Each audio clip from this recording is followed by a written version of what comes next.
Dude, I'm going to kick you in the hip. Now joining us, though, Yeah, as promised, one of the best lightweights on planet Earth, longtime friend of the Anik and Florian podcast, Matt the Steamroller Frevola, joining us about 6 days out from his showcase bout at UFC 295. My brother, I know it's a busy time. Grateful to have 15 minutes of your time. How are we feeling on a Sunday morning? No, of course. Thanks for having me, guys. I'm feeling great. I'm ready to go. Me and Ray had a great session yesterday. He was telling me how good I was looking, but I was telling him, I've never seen you move so good in that cage. Yes. How about that?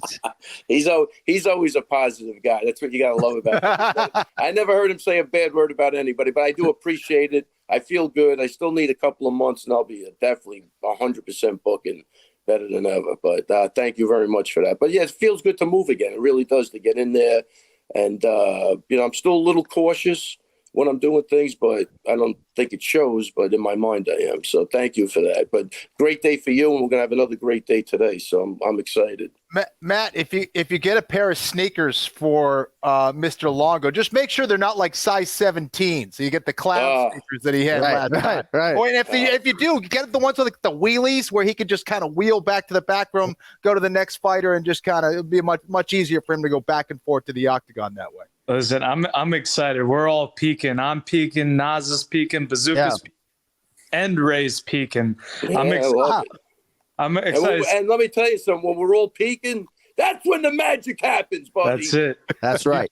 You're gonna take those stairs up to the octagon. Those 3 stairs up to the octagon. You're gonna make those your bitch. Yes. It is. Ray Longo versus the Stairs is our 14th fight. I have instructed one of our cameramen to actually have a shot on Ray, but it's on the descent, Matty. We know Ray can go up the stairs, right? But it's on that descent. The question beckons, is Ray going to need another body of support, or can he actually get down those stairs by himself? And we'll have a camera on Ray, and it'll all be good. Ray. John, you know what's funny? Before I go, I tell the PT, I don't care about walking. Let's just work. We got a month to get me up and down the stairs. That's all I care about. You know what I mean? So it's me.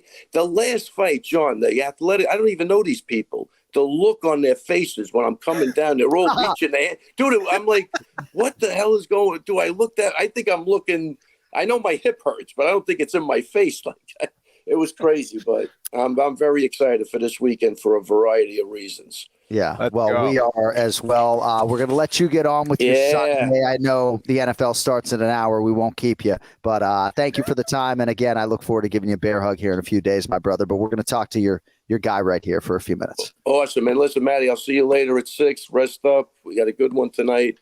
John, also, I want to just say, I don't know when it is, but we shot a thing for the pregame show with Weidman. That's really, really good. I don't know. I got to find out. I think he would announce if it was today, but it was shot on Thursday. Is that too quick of a turnaround to get it on today? Or you're talking about for the NFL pregame? Yeah, CBS. Wow. Nice. Yeah, it was good. Big shoot was good. Good seeing Weidman back in too. We'll see him this week again. But anyway, that's incredible. Thank you, Ray. Swatty Cup. I'll see you. Sweaty Cup. Cup. I wonder if the producers at CBS would have included Ray Longo had they known that he's been boycotting the NFL since the Colin Kaepernick kneel down. All right, Matty. Big week for you, man. We're very excited for you. And obviously the UFC needs to have fighters like you, ranked fighters who are willing to fight guys below you, who have momentum. What are your thoughts, and what were your thoughts, I guess, when Benoit Saint-Denis was first presented for MSG? I was ready for anybody at MSG. I always got that November start on my calendar. But when they came with me with Benoit, that excited me. Like I've been watching him since he got into the UFC. I knew our paths would cross eventually. And what better place than Madison Square Garden? He's almost like the boogeyman of the division right now. He's not ranked, but he's, good enough to be ranked. And, those are the fights I want. I want the fights that nobody wants. So I'm pumped. Yeah, Matt, does this feel different to you? Obviously, main card, pay-per-view, pretty high-profile guy here who loves to fight. It seems like you're in that trajectory where you're heading towards that contender status. Yeah, I mean, honestly, it's another fight for me. This is my third time now at Madison Square Garden. So, like, I feel comfortable there. I've done it a couple times now. It's still a huge deal. You know, I always want to fight at the Garden. But in the end of the day, it's another fight. And I put in a great camp. I prepared the only way I know how to, which is 100%. I'm ready. I'm healthy, and I can't wait. What do you think is the thing that you have to worry about most against someone like Saint-Denis? You know, his left body kicks, his left kicks, he loves to spam those, prepared for that. And then his grappling. You know, I know he's a grappler first. He wants to grapple, but he throws down on the feet. And I'm excited for it all. You know, I'm a mixed martial artist. A lot of people forget that, you know, I came from a wrestling and a jiu-jitsu base. I got some good grappling myself, and it's been a while since anybody's wanted to test that. So I'm excited. Matt Frevola with us here on the Anik and Florian podcast. Why do you think you've been able to realize success at MSG and just channel that emotion and energy in the right way when other fighters sort of cave under that pressure? You know, I think I'm a New Yorker. I got that Long Island blood pumping through me. Huh. And I think that's, you know, I was born for Madison Square Garden. You know, that's right. That's our house. And you know that we're going to protect our house. Well, and you got three of you guys ready to protect that house. Of course, Dennis Buzukja and Nazim Sadykhov alongside your fight, at least right now, the second fight into the pay-per-view main card, which is a fantastic slot. Where are you going to be for Dennis and Naz? Have you thought about navigating this day and night as a whole? I'm not sure. I got to see what time they want us to report down there to bring us to the arena. But, you know, I'll definitely be watching Buzukja's fight and Naz's fight, and then just, you know, getting ready for my fight. All right, I got a couple more questions for Matt Frevola here. You can see him fight live on pay-per-view, ESPN Plus, UFC 295 this Saturday against Benoit, God of War, Saint-Denis. So in terms of the lightweight division, I would imagine that Islam Makhachev, Alexander Volkanovski for a ranked contender like yourself is like the perfect result, right? Because it gets Volkanovski out of the conversation and potentially gets Makhachev back in defense of his title as early as, say, January. I know in journalism I'm not supposed to ask yes or no questions, right? But as you're watching that fight as a lightweight contender, is that not like the perfect result for you to, at least for now, get Volk completely out of the conversation? Honestly, I wasn't even thinking about that. I was really, look at you. What a guy. Just a good egg.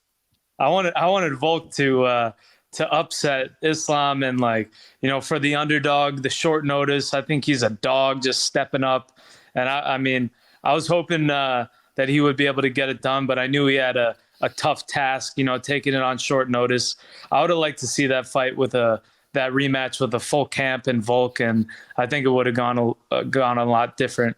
Yeah. See, it's interesting. Like, if I'm Matt Frevola, Beneil Dariush, Mateusz Gamrot, Arman Tsarukyan, it's like I want Makhachev closing that series in 3 minutes as it happened, right, so we can move this thing forward. But I just that just speaks to how good a dude you are and the great family that you come from.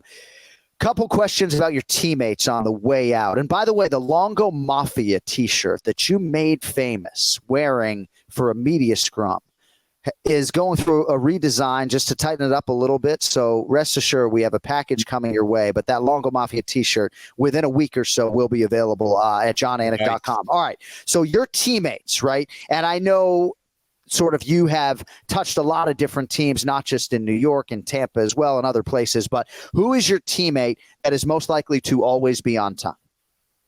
Always on time. I think that's got to be Anthony Delemy.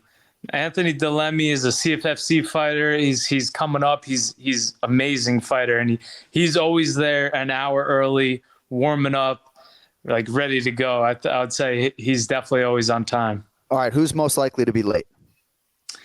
Late? I would have to say Charlie Campbell. Charlie. I can't wait for our next fighter meeting. I'm going to ask him about his tardiness. No, I'm not going to do that. I saw some interview that somebody did with Javier Mendez from AKA, and when he was asked these questions similarly, I wish I could credit who did it because it was funny, but Hav was so quick on the trigger, like with who's late, who doesn't show up. Who is the kindest teammate you have? Your twin brother's a good guy. Who's the kindest teammate out there? The kindest? Dude, I would say Buzukja, man. Buzukja is always there to help out anyway. Even out of camp, he's always coming in sparring everybody. He's always, if you need a drilling partner, he'll always be there to help. He's so talented, man. Like I'm excited for him. He made his UFC debut on short notice, but now he's got a full camp, and I'm really excited for his career.